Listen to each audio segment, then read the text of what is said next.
Doctor S Siddharth से बातचीत की न्यूज 18 संवाददाता रजनीश कुमार ने।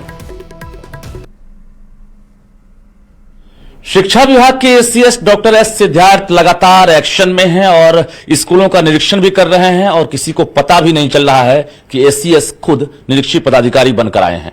लेकिन इस बीच भौतिक रूप से न सिर्फ स्कूली व्यवस्था का निरीक्षण करते हैं बल्कि कई चीजों को इन्होंने बारीकी से देखा है, जिसमें आप देख सकते हैं कि टीचिंग लर्निंग मटेरियल भी है, जिस मटेरियल को लेकर जो है अब इन्होंने एक नई पहल शुरू की है। यानी जो शिक्षा विभाग की तरफ से मापदंड तय किए गए हैं, जो निर्धारण किया गया है, उसके आधार पर अब सभी प्रखंडों में यह वितरण हो रहा है कि नहीं, इसको लेकर इन्होंने क्या प्रयोग किया है, क्या पहल की है, सीधी बातचीत करेंगे। साथ ही किशनगंज जिले में जो है अब ऑडिट होगा, यानी स्पेशल ऑडिट कराने की भी जो एक तरह से अब इन्होंने अब शुरुआत की है। जरा बातचीत करेंगे। सर, क्या लग रहा है कि आप जब से ज्वाइन किए हैं कुछ न कुछ नया प्रयोग और बड़ा एक्शन लिया? कोई नया एक्शन नहीं है।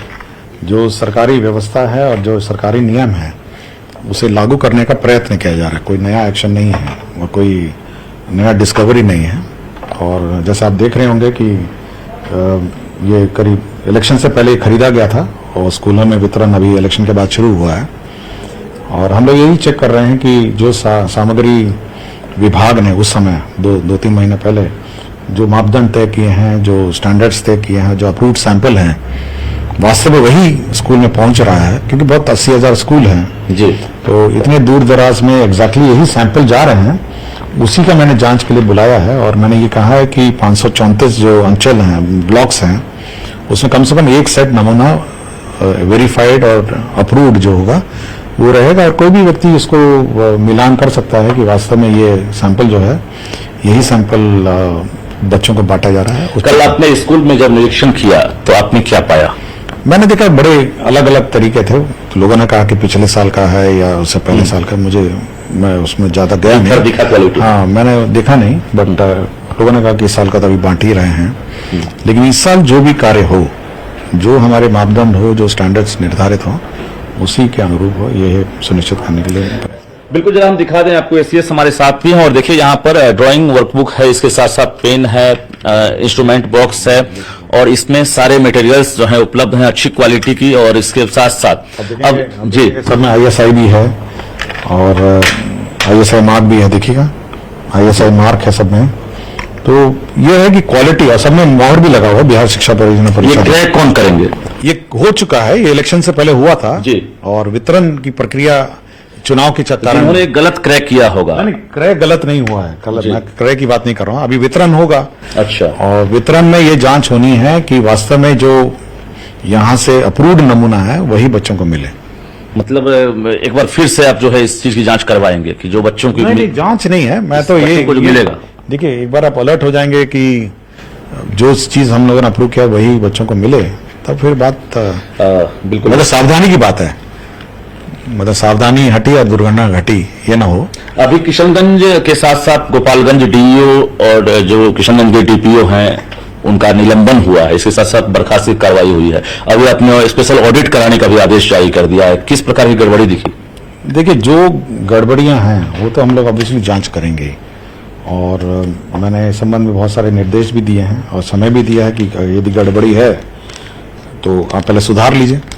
समय भी दिया है सबको, तो सुधार के बाद यदि फिर भी गड़बड़ी रह जाती है तो कार्रवाई कर देंगे हम लोग। अभी ऐसा लगता है कई अधिकारी रडार पर हैं शिक्षा विभाग के, चूंकि जिस प्रकार से आप अभी बारीकी से चीजों को देख रहे हैं, चाहे वो बेंच डेस्क में हो या फिर प्रीफैब हो, तमाम चीजों का जो एक तरह से काम हुआ है उसमें कुछ शिकायतें, और व्हाट्सएप नंबर आपने जारी कर दिया, 5-5 नंबर आपके टेबल पर। देखिए, हमारा उद्देश्य करेक्शन का है और मिड डे मील मिल नहीं रहा है तो उसको करेक्ट किया जाए। और ऐसे भी शिकायत मिल रहे हैं कि टीचर्स आते हैं, हाजिरी लगा के घर चले जाते हैं। तो अब करेक्शन का, पहले सुधार का मौका दिया जाए। और रोज कम से कम 50-60 तो कंप्लेंट आते ही हैं, तो सुधार का मौका दिया जाए पहले। व्हाट्सएप बल लग रहा है कुछ, मतलब कारगर, बहुत अच्छे कंप्लेंट्स आ रहे हैं और मिड डे मील के बारे में आ रहे हैं, अटेंडेंस के बारे में आ रहे हैं, शौचालय के बारे में आ रहे हैं, तो सभी आयाम के बारे में आ रहे हैं। तो हमारा ये है कि पहले सुधार हो जी, शिक्षा व्यवस्था में सुधार हो और जो सरकार का जो उद्देश्य है, सरकार का जो विजन है, माननीय मुख्यमंत्री का जो विजन है, वो कम से कम क्षेत्र में दिखे, शिक्षा के क्षेत्र में। एक जानकारी चाहिए कि जिस प्रकार से ऑनलाइन अटेंडेंस को लेकर आपने एक नया प्रयोग किया है, लगभग कई जगह से जो है ऑनलाइन अटेंडेंस बन भी रहा है, लोगों को डर है कि हो सकता है अटेंडेंस ऑनलाइन ना बने तो वेतन अवरुद्ध हो जाएगा, उसको लेकर क्या कहेंगे? देखिए, आपको आश्चर्य होगा कि आज के दिन 92% स्कूल ने अटेंडेंस लगा दिया है, 92। तो आप सोच सकते हैं कि ये कहना कि अटेंडेंस का जो टेक्नोलॉजी खराब है, 92 स्कूल में एक ना एक टीचर ने अटेंडेंस लगा दिया है। आप केवल यही सुनिश्चित करना है कि सारे टीचर लगाएं। तो हम यही टेस्ट करना चाह रहे थे कि सभी जो टीचर हैं या सभी जगह से अटेंडेंस लगता है या नहीं लगता है। तो 8% स्कूल हैं, उसकी जांच हो रही है कि क्यों नहीं लगाया, बट जब 92% स्कूल से एक ना एक अटेंडेंस लग गया है तो बाकी को अटेंडेंस लगाने की ऑफलाइन का ही विकल्प है फिलहाल अभी, या वेतन बंद हो जाएगा? ऐप ही ऑफलाइन है। ये जो कहा जाता है कि ये उसमें इंटरनेट है, इंटरनेट की जरूरत ही नहीं है उसमें। अच्छा। इंटरनेट की जरूरत केवल एक बार लॉगिन करने के लिए होता है जी। उसका महीने भर वो बिना लॉगिन के चलेगा। वो ऑफलाइन ही है, मतलब वो ऑनलाइन नहीं है ऐप, वो ऑफलाइन है। और डेटा जो है वो बाद में सिंक्रोनाइज करता है। वो एक बार लॉगिन में वो मांगता है, आपका इंटरनेट मांगता है, वो तो कभी भी आप कहीं पे भी टारगेट है 100% अचीव। हाँ, आप घर पे अपना लॉगिन कर सकते हैं जहां इंटरनेट है। और जब स्कूल जाएंगे तो आपको इंटरनेट की जरूरत ही नहीं है, वो ऑफलाइन ना। वेतन तो बंद नहीं होगा अभी ना? जुलाई इस पर विचार करेंगे। पहले हम अभी देख रहे हैं, अभी तो संख्या देख रहे हैं जी। अभी इतनी संख्या 92% स्कूल ने अपनी अटेंडेंस लगा दिया है। कल पटना में जिस प्रकार से आप गेट खटखटाकर एक पेरेंट्स के रूप में आप पहुंचे थे, एक मतलब आश्चर्यचकित करने वाला एक वीडियो सामने आया था। तो क्या लग रहा है कि एससीएस पटना के अलावा भी कहीं भी कभी भी निरीक्षण कर सकते हैं? इसको लेकर क्या टीचर हों या अधिकारी हों, सभी को अलर्ट रहना चाहिए कि एससीएस कभी भी कहीं भी जा सकते हैं? देखिए, मैं सूचना देके नहीं जाता हूँ और निरीक्षण मेरा हमेशा औचिक रहता है। आप और एक साधारण मार्केट वगैरह नहीं था, कोई कारवा नहीं था आपके साथ? कुछ नहीं। मैं किसी को सूचना वैसे भी नहीं देता हूँ और कभी भी नहीं दूंगा। और जब भी जाऊंगा औचक ही जाऊंगा, इसलिए मेरी निरीक्षण व्यवस्था ही औचक रहती है। मैं कभी सूचना किसी को नहीं देता जी। इसलिए जब औचक है तो मेरे साथ मेरी गाड़ी है, सरकारी जो व्यवस्था है उतनी है। कुछ टारगेट लेके आप आए होंगे, चूंकि हम देख रहे हैं कि टारगेट बहुत स्पष्ट है। टीचर समय पे स्कूल जाएं, पढ़ाई अच्छी हो, बच्चे अच्छा पढ़ें, पेंटिंग, सिंगिंग, ड्राइंग, आपका स्पोर्ट्स में अच्छे रहें और टीचर भी एंजॉय करें और बच्चे भी एंजॉय करें। बहुत सिंपल मेरा उद्देश्य है। और हमारी सरकारी जो व्यवस्था है वो इसी को सुनिश्चित करने के लिए, मतलब ऐसा नहीं है कि हमारी सरकारी व्यवस्था अन्य कोई काम नहीं करे, बस ये सुनिश्चित करने के लिए। और आने वाले समय में कुछ नया तो कोई नया नहीं। ये पिछले मतलब सदियों से ये चला आ रहा है कि टीचर को समय पे आना है, टीचर को पढ़ाना है, समय पे आना है और समय पे जाना है। वीसी वगैरह हम देख रहे हैं, सिस्टम तो आपके यहाँ है, लेकिन धीरे धीरे उसमें अब जो है वीसी तो बंद कर दिया हम लोग। वीसी अब नहीं कर रहे हैं। नहीं। अच्छा, वो जो केवल मंगलवार को डिपार्टमेंटल वीसी होता है जो डिपार्टमेंट पदाधिकारी करते हैं, और मेरा सप्ताह में एक घंटे का वीसी होता है।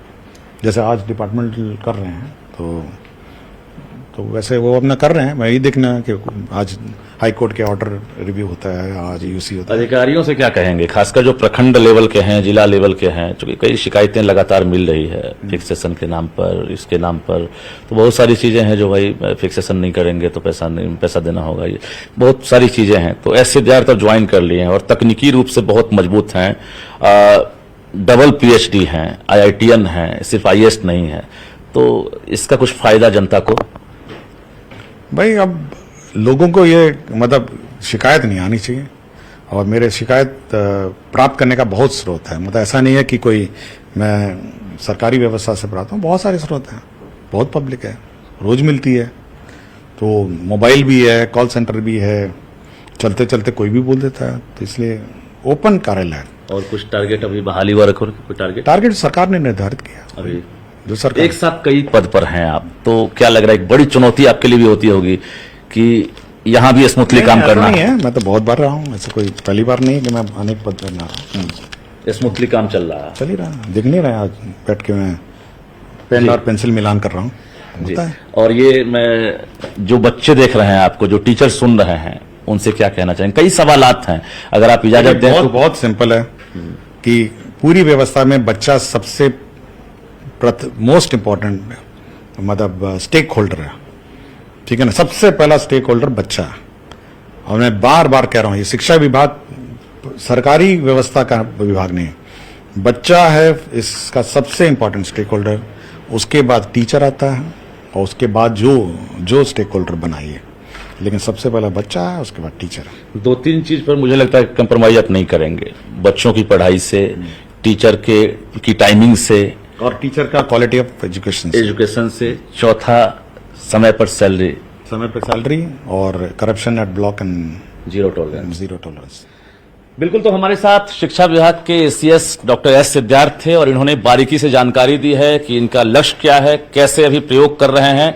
दूसरी बड़ी बात है कि इन्होंने इशारों में अधिकारियों को और शिक्षकों को भी एक तरह से चेतावनी दे दी है कि हम कहीं भी कभी भी जा सकते हैं, इसको लेकर हम किसी को जानकारी नहीं देंगे, हमारा जब भी होगा औचक निरीक्षण ही होगा। कैमरामैन सुबोध के साथ रजनीश कुमार, न्यूज 18 पटना। और इस वक्त बड़ी खबर आ रही है झारखंड से, जहां पर हेमंत सोरेन की झारखंड के मुख्यमंत्री चंपाई सोरेन से मुलाकात हुई है। करीब